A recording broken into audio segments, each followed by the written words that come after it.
Dobrý deň, milí diváci. Prajem všetko dobré v novom roku. Dnes tu máme ďalšiu spovedačku 2021. Ako som spomínal v predošlom rozhovore so prezidentom klubu Michalom Kratochvílom, dnes tu budeme mať zase vzácneho hostia, určite ho všetci poznáte, je ním Miro Gogola. Ako športový riaditeľ klubu a tréner momentálne kategórie U15 XBS Waterpolo. Ahoj Miro. Ahojte, zdravím všetkých priaznicov nášho klubu a vodného pola. Takú na úvod otázku, ako si prežíval Vianočné sviatky a ten Silvester teraz v tomto čase, dajme tomu lockdownu, a kde si ho trávil?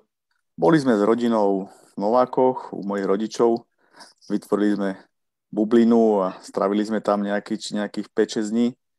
A potom sme prišli domov, užívali si jeden druhého a Silvester bol na chalupe v Hodruši, tiež druhou rodinou. A tak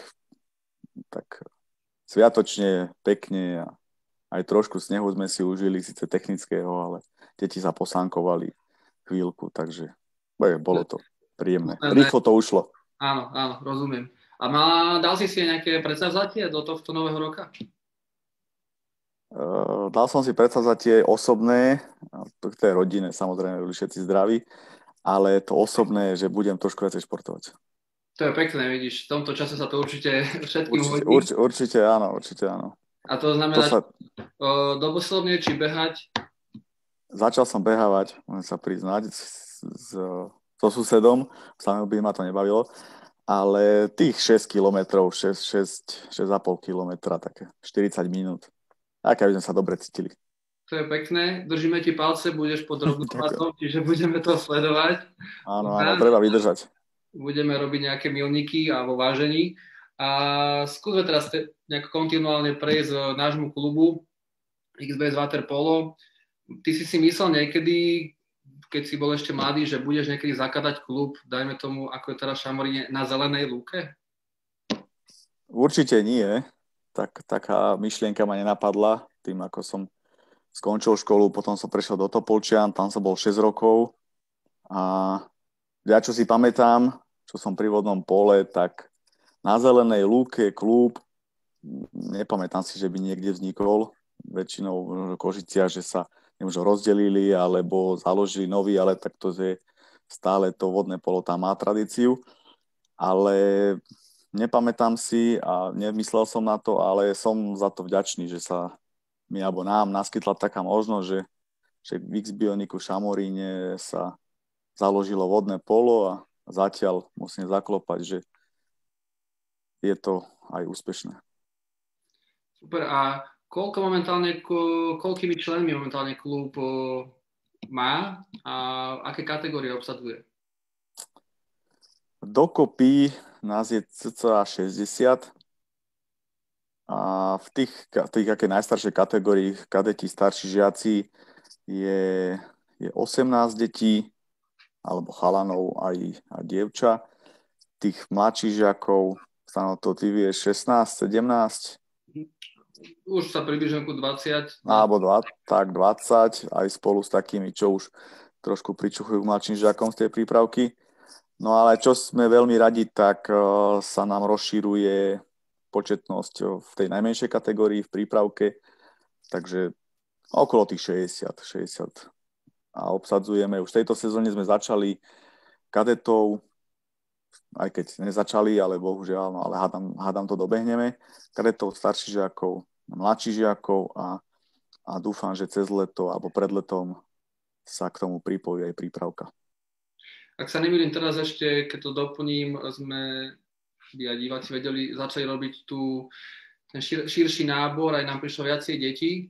A keď to porovnáš, keď ste začínali, ešte vtedy 2015, ak sa nemýlim, to bolo, vtedy bol aký počet v tom prvotnom nábore a teraz, keď to porovnáš, že teraz je väčší záujem, ale vtedy bol väčší záujem? Na ten prvý tréning, čo sme robili úplne, že ukážkový, tak prišlo nejakých 15 chalanov, 15, možno 18, ale predtým sa ešte samozrejme robil nábor do klubu. do plaveckého a s tým, že sa urobí vodnopolový klub neskoršie. Malo to byť oveľa neskôr, možno až v prvej polovici toho roku 2016, ale pre veľký záujem sme to spravili už od novembra 2015. A z tejto kategórie vlastne čo prišlo, teda ten prvotný nábor, ostalo koľko asi percentuálne, keď teraz pri tých kadetoch? Úplne na tom prvom tréningu, čo boli, tak možno, čo pokračujú, tak myslím, že sú nejakí 4. 4, možno 5. Čiže keď to tak zhrníme, to je 1/4, tretina? Tak? No tak, 1/4 možno z tohto družstva. Toho najstaršieho kadetov. Starších žiakov. Ale ako veľmi sa to obmenilo, niektorí prišli po roku, niektorí prišli na plávanie a dozvedeli sa, že robíme aj vodné polo, tak takí hravejší, drzejší prešli na vodné polo. Ale tak to má byť v kolektívnom športe. Myslíš si, že tu v tom našom okolí, regióne má vodné polo vzrastajúcu nejaké povedomie?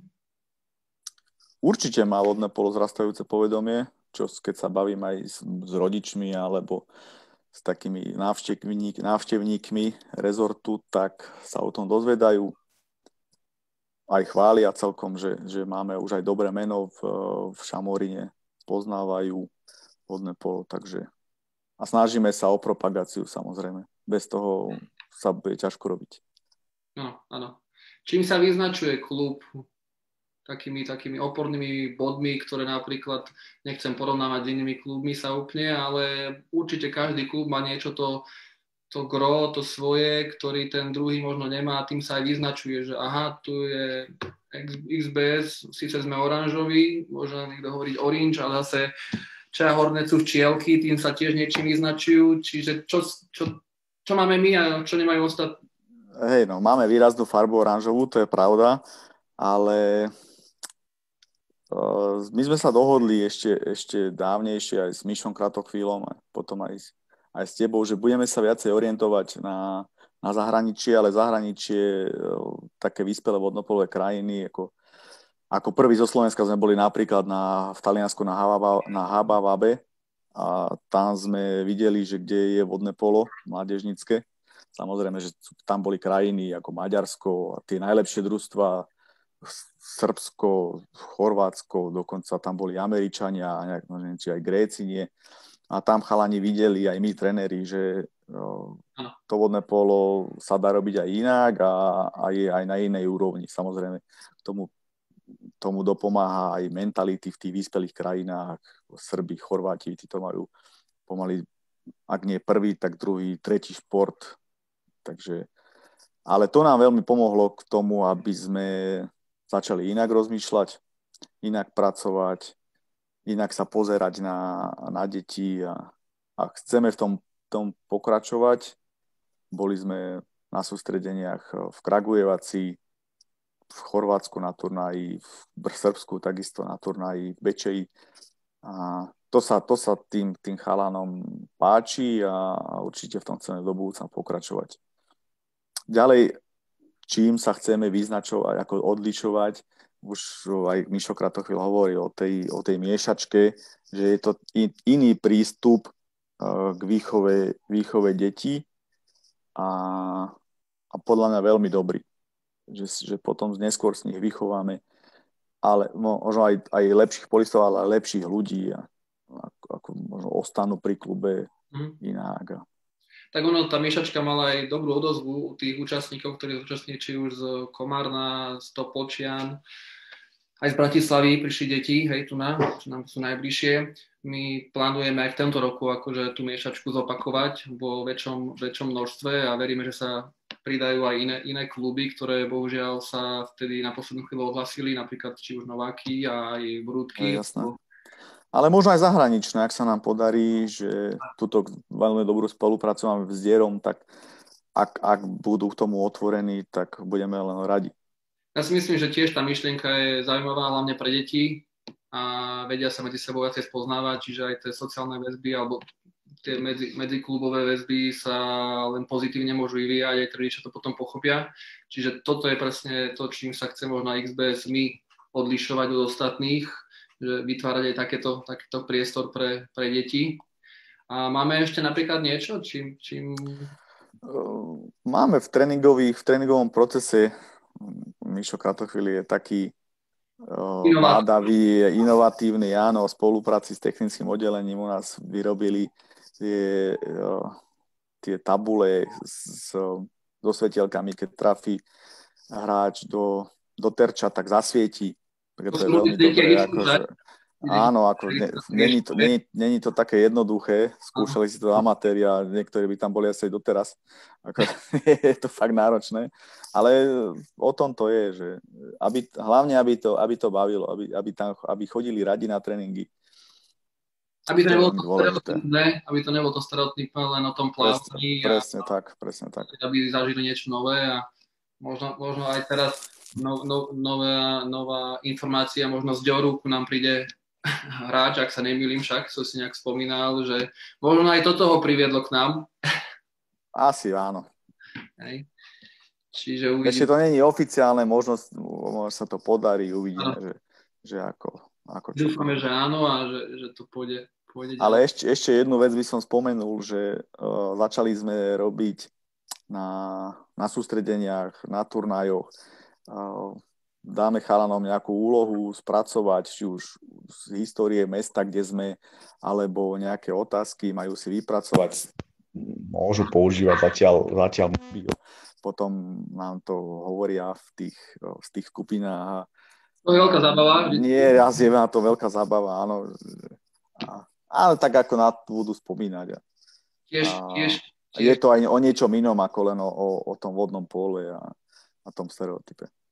Ako sám povedal aj na predošlom rozhovore napríklad Martin Famnera, že to družstvo potom sa tak kryštalizuje, to ako jedna veľká rodina, keď robia aj napríklad takéto aktivity spolu a sa tam nejako neskupinkuje a toto sú tiež tie aktivity, ktoré treba robiť a u detí zvlášť, čiže mám s tým tiež skúsenosti v Novákoch napríklad, hej, tiež nejaké úlohy sme zadali a potom to bolo veľmi zábavné počúvať a aké výsledky z toho vzýšli. Niektoré videá, alebo skôr celé tie výstupy aj nepublikovali, akože ostáva to v našom archíve Kubovom pre našu zábavu, čiže, ale to je len plus, hej, pre tie deti, aby ich to bavilo. Je to o spolupráci. Tak ako vo vode, tak aj na suchu, samozrejme. Ten kolektív sa tvorí úplne inak, keď musia na niečom rozmýšľať, tvoriť. Tam sa aj vodcovia ukazujú, akí sú. Je to dobré. Tak. Keď teraz tak prejdeme a nejak by sme zhodnotili rok 2020, dá sa už nejako zhodnotiť rok 2020 po nejakej športovej stránke? Čo vlastne stihlo XB Waterpolo v roku 2020 v tom čase pandémie? Lebo ak sa nemýlim, to je od marec či február, keď to tu vypúšťalo. Polovici marca, hej. Tak pomaly tu už máme rok nejakého ťapkania na jednom mieste. Čo si ty o tom myslíš? Rok 2021 vec, ale začali sme tú sezónu už 2019-2020 od septembra 2019 a tam odohrali, vtedy sme mali dve kategórie, starší žiaci a mladší žiakov. Mladší žiaci, ak sa nemýlim, tak odohrali 3-4 turnaje. 3. Áno, ktoré boli také, áno. Áno, to je z tej oblastnej súťaži. Áno. Ale nemyslím ešte predtým, v tom január, február, do marca ste odohrali asi 3 turnaje. Starší žiaci toho stihli trošku viacej, tam bolo nejakých 5-6 turnajov aj s tou barážou, takže ten začiatok bol OK. Potom nás pribrzdila pandémia, nevedeli sme, koľko to bude trvať, ako to bude.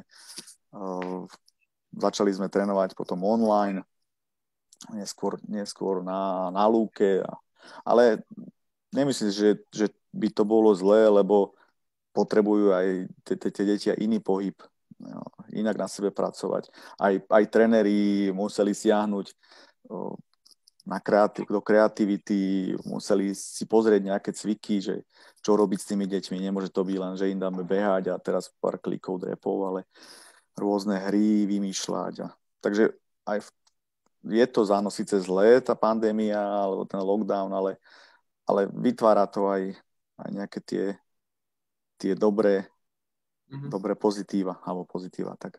No a potom sme si vyskúšali, ako to trénovať v lete, lebo na Slovensku sa ani netrenuje, niektorých niekde ani nehráva, bohužiaľ. Ale trénovali sme celé leto. A koncom leta začali mladší žiaci, sme im spravili 4 turnaje.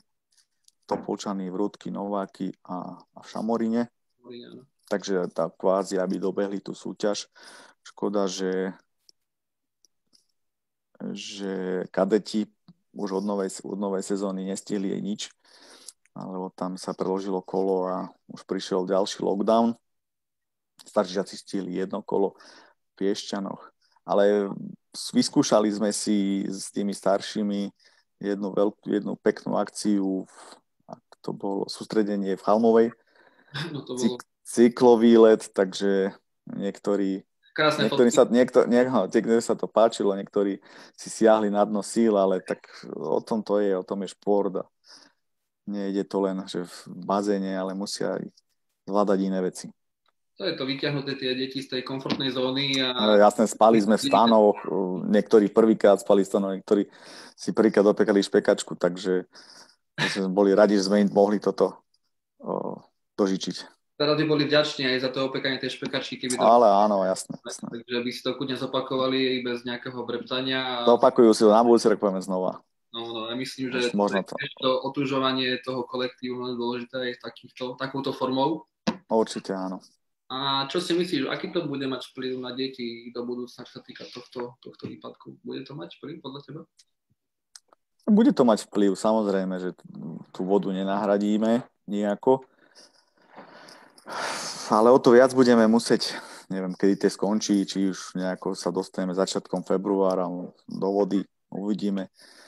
Ale o to viac budeme musieť pracovať a budeme musieť využívať nejaké metódy na to, aby sme to dobehli. Ak sa to bude ťažko dobiehať, ale uvidíme. Ale už teraz cítim od chalanov, že sú hladní po športe, po vodnom pole, takže áno. Na niečo to je dobré. Že si uvedomíme to, že ako to je pekné prísť na bazén, trénovať. Tréneri si budú vážiť to, že môžu trénovať, môžu byť v tom Dúfajme, že toto budú procese. Tie prínosné body a tie pozitíva z toho, čo teraz vlastne zažívame a že ako si povedal, že tí deti prídu a budú si viacej vážiť či už to okolie, ktoré majú, tie podmienky, ktoré majú a vlastne tie možnosti, ktoré môžu využívať. To je veľmi dôležité. A my ako si povedal, že budeme možno k tým deťom pristupovať nie tak striktnejšie, a možno aj striktnejšie, keď budeme chcieť dobiehať to zameškané, ale neviem, či my dokážeme my dobehnúť tie okolité napríklad krajiny, ak je tu na Maďarsko, ktoré trénuje, alebo aj Španieli trénujú, hej, Taliani trénujú. No nedobiehli sme ich ani keď sme mali bazény otvorené, takže... Ale u tých deťoch sa to ešte dá, hej, dajme tomu. Jasné, samozrejme. Tam sme vždycky vedeli nejako spárovať s tým zahraničím. Ja viem, že sa to nedá potom už neskôršom, alebo sa nám to nedarí dobehnúť neskôršom tom štádiu od 15-17 vyššie, hej, tam už máme veľké rezervy. Čiže uvidíme, či koniec januára bude pre nás otvorený. Ja verím tiež. Dúfame, že áno. Hej, že to bude ďalší nejaký núdzový stav. Prejdem, ty si vlastne, ak sa nemýlim, koľké obdobie alebo koľký rok už si v reprezentácii U15 ako hlavný tréner? Toto je U15, budem akože prvý rok. Predtým som mal dvakrát U17. Takže... Budeš novým trénerom U15, hej? Tak to je. Áno, budem novým trénerom U15. Takže... Tam, ak sa nemýlim, pôsobia hráči z XBS. Aké máš plány s týmto družstvom? Ako to vidíš? Napríklad teraz, keď sme sa bavili o tých športovej nejakej, že musíme dobehnúť to okolie, hej, aby sme boli nejaké konkurencie schopní. A ty to máš na starosti. Ako to vidíš? Ako budeš pracovať napríklad s týmto U15? Chceme začať, aj brat je môj asistent, takže keď sa bude dať čo najskôr zvolať čo najviac tých chalanov a pozrieť sa na nich, že akí sú, ako sa pripravovali, či na suchu, teraz inak sa nedalo, ale pracovať s nimi robiť im možno raz za 2 mesiace sústredenie také 3-4 dňové v Novákoch a turnaj samozrejme a cestovať s nimi do zahraničia. To, čo my v klube robíme alebo sme robili, tak to isté by som chcel robiť aj s reprezentáciou, lebo sám dobre vie, že tie zahraničné družstvá sú niekde inde a jedine tak sa môžeme zlepšovať. A teší ma, že pár chalanov aj z nášho klubu tam bude mať šancu sa dostať. No, tak to je veľmi veľká akože pre nás. Je ako po 4 rokoch fungovania, áno. Že aj keď v tom našom malom hnutí, to tak nazvem, lebo naše hnutie fakt je už malé, nevznikáme nejak jak huby po daždi, čo sa týka klubov a detí tiež ťažko s nimi bojovať, že ich dostať do tohto nejakého športového vodnopolového sveta a bojujeme s inými športami, oni bojujú s nami. A myslíš, že máme nejaké s touto U15? Už si mal s nejakými tými, ty si videl tie deti, ako sú na tom? Pred 2 rokmi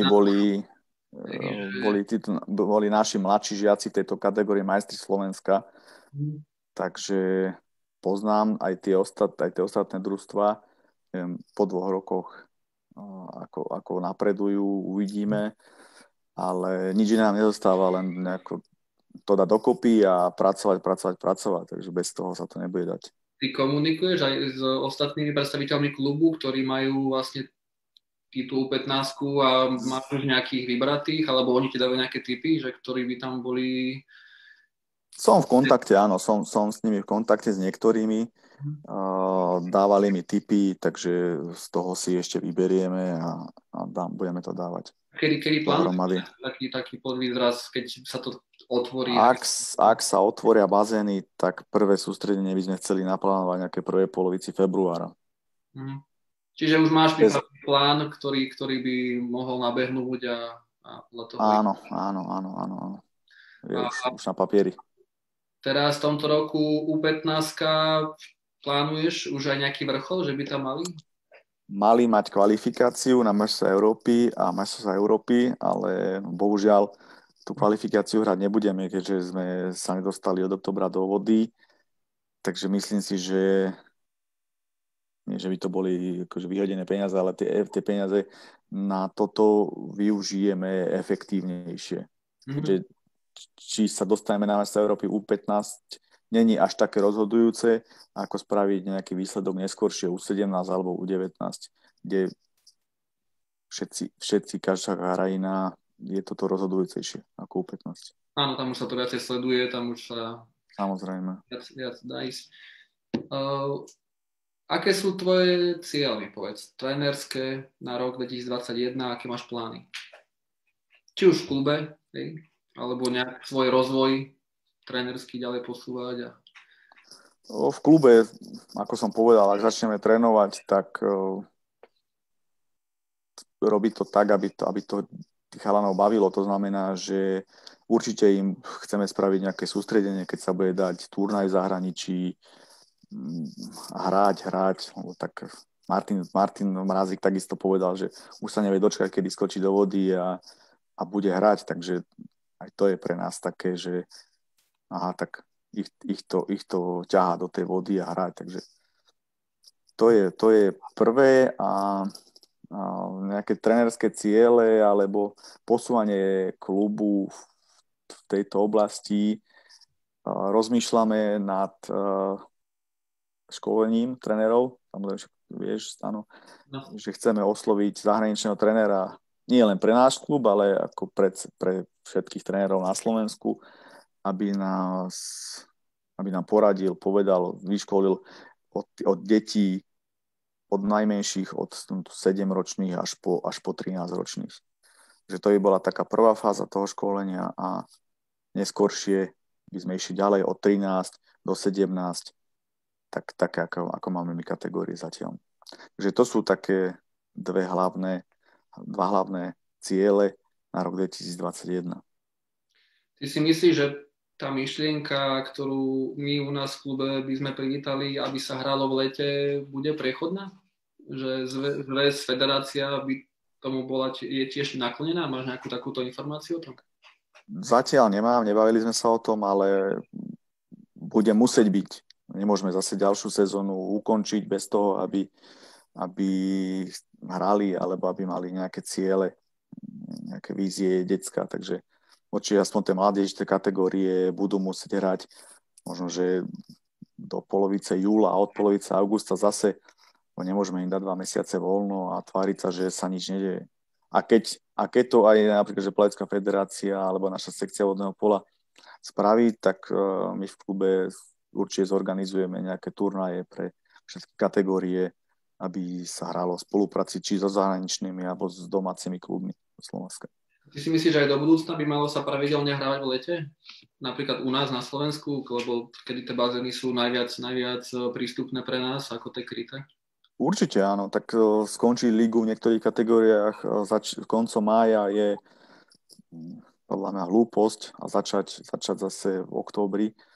Tam je výpadok 4 mesiace, kde môžeme trénovať. Teraz sme si to vyskúšali, možno každý jeden klub, že trénoval v lete a dá sa to. Takže ja myslím, že by sme sa o tom mali porozprávať a zhodnotiť pre a proti a to leto využiť na maximum. Každá krajina na svete trénuje v lete a je to vidieť.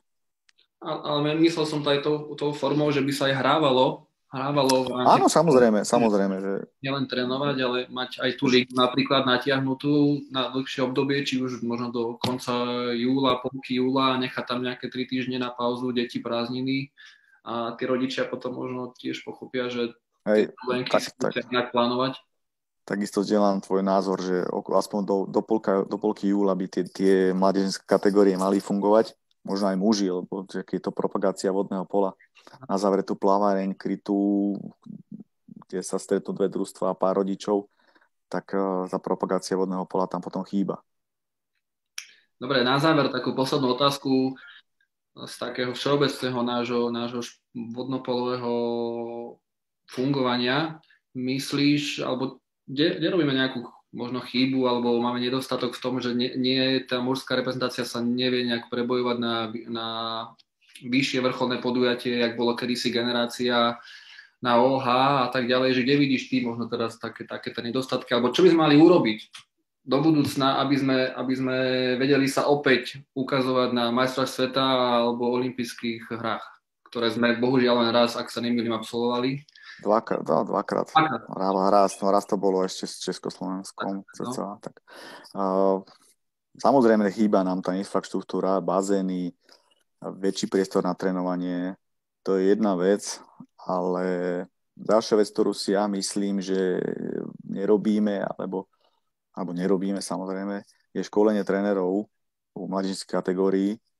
Toto robia všetky krajiny na svete. Tie vodnopolové vyspelejšie, ale menej vyspelejšie a tie menej vyspelejšie, čo boli za nami niekedy, tak už sú pred nami a nemyslím si, že by mali až o toľko lepšie podmienky, lebo tie krajiny nie sú možno tak ekonomicky na tom dobré, že by tam tá infraštruktúra bola neskutočná, perfektná, ale vyhrnuli si rukávy a robia a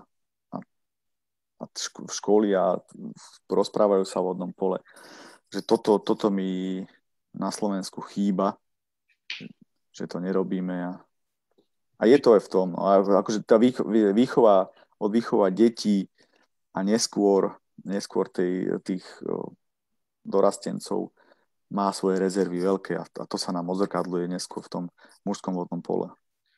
Už sme ustúpili z toho, že sme mali špičkových hráčov v Španielsku, v Taliansku, v elitných ligách.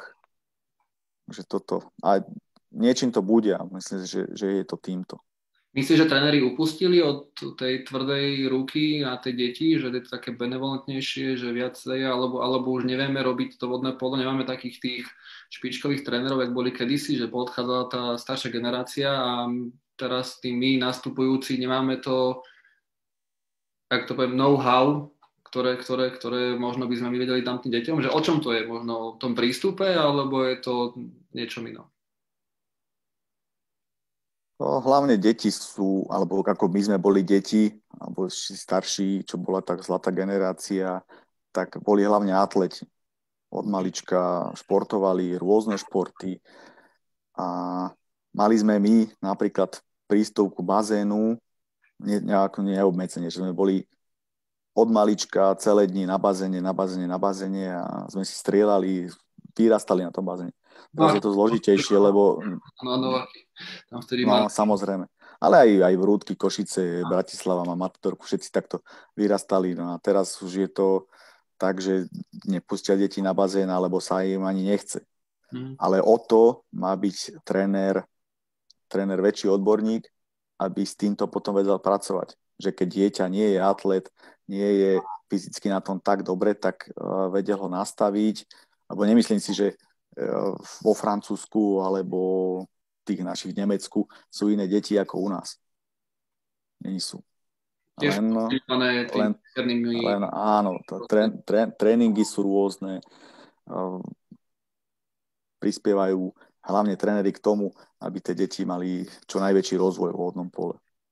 Toto, ako si aj spomínal, ja si myslím, že toto by mali aj iné kluby vyskúšať, tú Habu Vabu, tam to pochopili aj iné kluby z menších vodnopolových krajín, možno ako sme dokonca my.